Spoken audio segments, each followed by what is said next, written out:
I watched literally every single time travel anime, so you don't have to. 失われた未来を求めて In Search of Lost Future is the single least self-aware anime I have ever seen. Case in point, ソウさんはぼやぼやしててマイペースで存在感が薄くてこれといって取り柄はないわ。でも平凡に見えて意外と突拍子もないことを考えていたりここぞというところで行動力があったり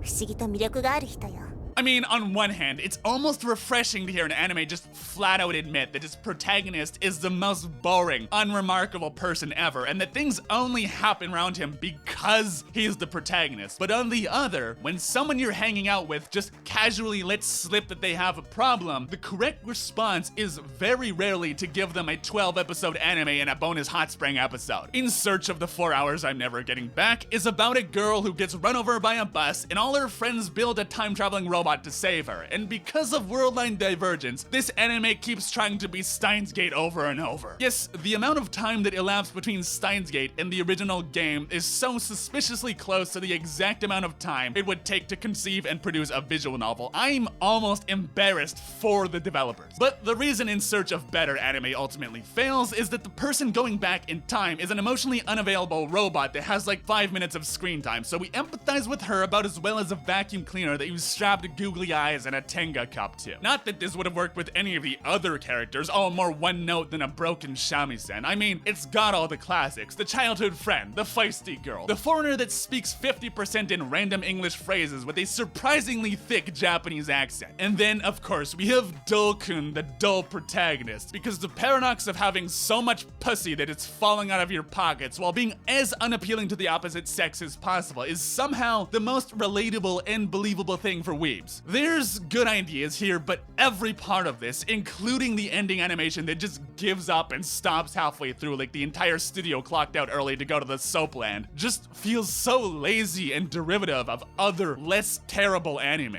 In short, In Search of a Chair and Some Rope is not just bland, but offensively bland. Maybe not quite in the running for blandest anime ever, but at the convention hall for blandness, it'd have at least a double wide booth, and so for that, it goes right in the top of F tier. F ティアフェイリア